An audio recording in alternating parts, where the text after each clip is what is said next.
Hey guys, welcome back. Today's video is going to be on my oldest palettes. So I am going to do more of this category of my oldest collection.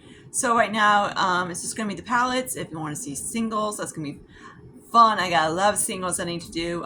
So yeah, just turn off the air conditioner so you don't hear it in the background. Jason's crank. I got like this spot.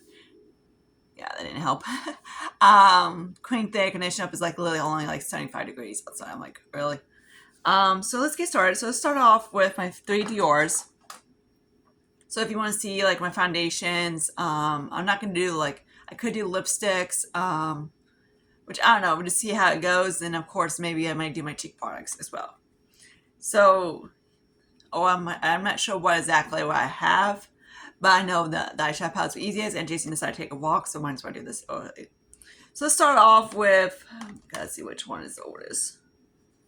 This guy is the oldest. This is the Cure, my Dior Quint. It's my first Dior Quint ever. I got this probably 7 years ago.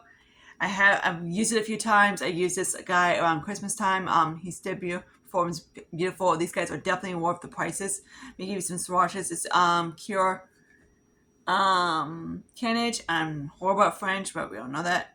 The pigmentation, like the shimmers, you're not gonna get like a metallic type of look. You're gonna get more of like I hate the word sophisticated, but yeah. But that's gonna be how they are. Of course, they have more. I got the neutral one because I figured that's the one I was gonna wear the most.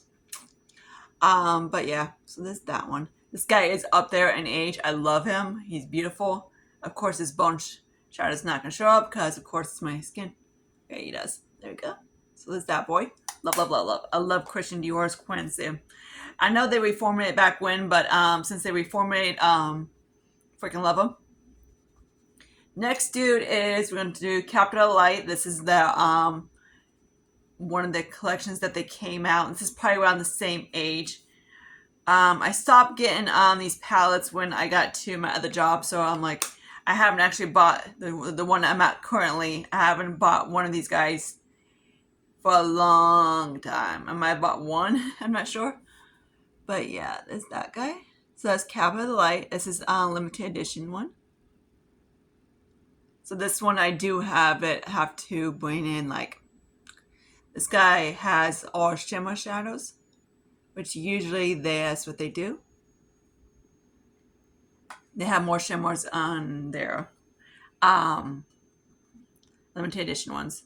Next dude is a 867, then there's a track or whatever, I don't know. Wherever the hell that is. Yeah. Whatever. That's what he looks like. So this one I love as well. I believe this one is probably one of their permanent ones, I think. So there's those guys. So there's my three of my Dior Quints, guys, and I really, these are the ones, if I had the money, I'd probably collect these guys like a Pokemon, except for the super neutral one that is barely there. Which other than that one probably wouldn't be the one I skipped on, but these are beautiful. These guys are like $60-ish, and they're worth every freaking penny. I love Dior. Dior for me is worth every money. They just beautiful. They blend. They're just effortlessly. Their foundations, anything they do from Dior.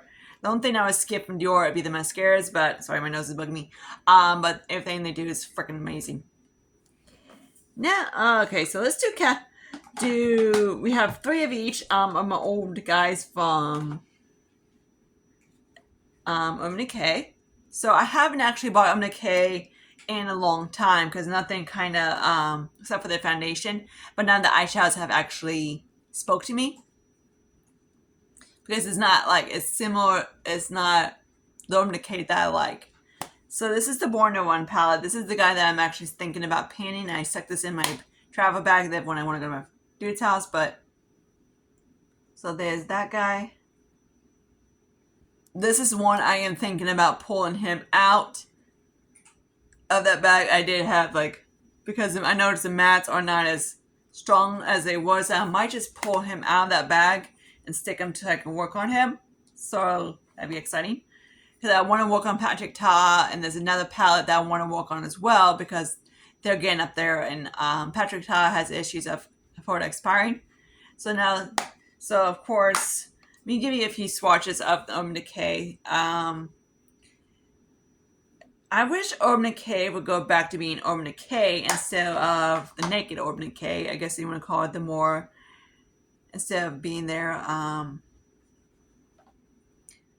what you call it, just plain, just, yeah, the mats are definitely need to get work on because then they seem like they're a little bit drier than they used to be. So there's that. I need to work on him. So he's going out in my cubby hole so he can, my bathroom to get work on. Now let's talk about the two Urban Decay palettes. I think he is the oldest of the two. So there's that one. So here's what he looks like. I did have Honey, but I did sell him.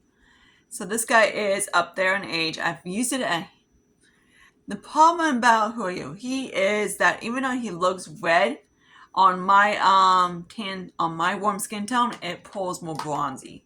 That's the only problem I have, that it doesn't like I notice, like sometimes on the more on people's cool tone side or neutral, it pulls really bronzy, but pulls more red. But on me, it pulls. Every time I get on my eyes, I'm like I want the heat, not the freaking bronzy effect. So that's that. I really do like the palette. About freaking time, Urban Decay. These are one of the naked palettes that actually Urban Decay decided to not have 6,000 shimmers and 2 mattes. So at least they have mattes in this palette, but they only put about 4 shimmers. So I wish they would. I know a lot of the girls like a light in a corner shade would be for me, but for a lid shade, they don't have that. They just have they could have outdo one of these dudes. I think this guy at the very end, he's kind of a satin. So let me swatch him. He's kind of like a satin. Yeah, he's a satin. But other than that, there's no light lid shades. Next, let's talk about the Naked Cherry. Naked Cherry. This is probably one of my favorite Decay palettes I ever created.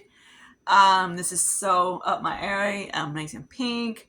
But the good thing is that it doesn't. It does pour that, certain things like purpley shadows, anything like that pulls gray tone on me. This one is pulls the perfect tone on me. A close second to this dude is from Revolution, but in my opinion, the shimmers on Wimble is way better than this. So we got this dude, this dude, this dude. Okay, then this dude covers shimmers. Again, they only gave us 4 shimmers, which is kind of a bumble, because, well, I guess they could put at least, okay, they got 5 shimmers in this guy, so at least that we got some in lighter shades for people that don't like this, which I could probably do this if I wanted to. This is kind of an almost crap zone on my eye look today. I was trying to do the House Labs palette of mine. Oh my god, that's disaster. That palette is disaster. Stay away from that one. Absolutely pause, because the mattes are very, if you like the cream to powder from Natasha Nona, but worse. I don't like cream to powder from Natasha Nona because they are pain in the neck to work with. Their other palettes, but these are worse. These don't build at all. So I had to trying to save this with some Wet n Wild, which was kind of whatever. Okay, now start off with Too Faced. So let's start off the oldest. This is the oldest, I think. I'm not sure if whoever came out first, Clover or Peach. I think it was the Peach one. This guy is the oldest. I did hit pan on one of these guys. And the best thing about Too Faced, they don't gold. He's still about, what I love about this brand is that the quality does not change over the years. Like some brands like Anastasia, I love Huda's shadows, anything like that. Like the Rose Gold palette, which that's not like old. It's maybe like 3 to 4 years. I know. I think I got him after COVID, so about at least 3 or 4 years old, and that's when I switch over. Like I love Huda, but the mattes are still perform exactly as they did when I first bought him. He's amazing. I love him. Just like love Too Faced. The quality just like spectacular. Had to wash a little bit of my hands off. So next guy is Clover. This is of course when Too Faced decided to do the goofy collab with their dog. With the owners of Too Faced. So this is what he looks like. Yeah, I still love him. I still love Clover. He's cute. Of course, the little purple shadow is, oops, not that one. I use a look on use this palette a few times. I love them.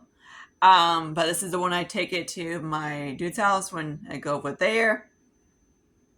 But yeah, he's another one I need to, like him and the peach one, I need to pan because they're up there. They're except for that one of Decay is the oldest of my collection. But yeah, but these guys I don't want to, I don't want to say be without, but I'd be sad when they go. Like, of course, I can probably keep his packaging because he's so cute. But it's nostalgic and everything like that. But he's up there in my list that I'm like, Sarah, you gotta pan these guys because, especially, like the Dior one, this guy right here, these three are probably, and this one, these four are the oldest ones in my collection, I think. Actually, because I know I have some Huda ones, but those are new. Not newer, because then I'm like, I discovered the Rose Gold palette from Huda, and I was like, oh my god, they changed the freaking formula on, like the formula is much better than the ones a palette I tried back when. Okay, so next let's talk about this bad boy. So this is the chocolate gold palette. My feet are starting to fall asleep. So this is what it looks like. This guy is up there in age. Still smells like chocolate. He's beautiful.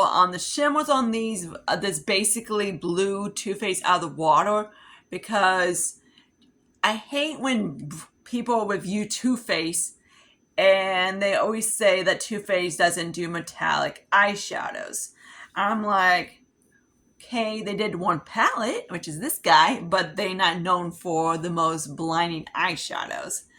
Like, let me give you some swatches of this bad boy. Then try and get, let's see, what the hell? Yeah, I guess I didn't do. Let's do the silver because I redid silver. Let's do this green. Okay. So there's those guys. So there's them. So now I'm gonna swatch, like, kind of get my talk about when people, like, I hate when people say that when they review this brand, because Too Faced is not known for metallic eyeshadows. So when people review it, they were like, oh, these are not metallic like they used to be. Like, here's Clover. Here's the gold. Clover, gold. They've only done it metallic eyeshadows, like really metallic-y, like this is kind of like whatever, for like one palette. One. I've had like many of the eyeshadow palettes over the years, and they've done one that I consider metallic. They might have been more of like a shimmer, like I would call these, I guess, a shimmer, but they don't have this. Like this is a metallic, this is not. And, okay, yeah, these are metallic, and this guy's not. This is just their normal formula. So when people review Too Faced, they're kind of like, it's not metallic. It's not as good as the old quality. It's the same thing, in my opinion. that Matte Stay performed beautifully. I've tried the new ones. They still same as the old ones. Some of their holiday ones are the ones that you gotta watch out for, especially around the Christmas time when they come out. Other than that, whenever they do release palettes, they always could stay consistent, in my opinion. Not like some other brand like Natasha Nona, which is basically a hit or game, or Pat McGrath, or she does kind of like whatever, like I notice, like I've only have a 5-pan of hers, a 6-pan, and a mothership, and in my pan there's 3 different formulas. But with Too Faced, his formula stays consistent. Dior's is another brand that stays consistent. Again, of course, like I said, except for their holidays. Decay is another one that stays pretty consistent as well, but some of the brands, Anastasia, she's pretty consistent. But yeah, some other high-end brands, they just don't do it. But with NARS and Dior, they're definitely worth the money, in my opinion. They're absolutely worth the money. They, of course, they're not the brands that you go towards if you like a colorful eyeshadow, because they might have one, but they're not going to have like a rainbow palette or anything like that in their collection, because they just don't do it. So I hope you guys like this. Let me know if you want more of this. This is just the eyeshadows in general. Cute little Lucius decided to pop in his little kidnap box that I got for him. That I haven't decided if I want to keep it or not, because I just want to try it out. It's a cat box of toys and knickknacks. I was going to get it for Tyler, but Tyler got shot by a jackass, so he can't sport. He got plenty of clothes, so he got sport that way. So like and subscribe, like I said, and I'll talk to you guys later. Bye, guys.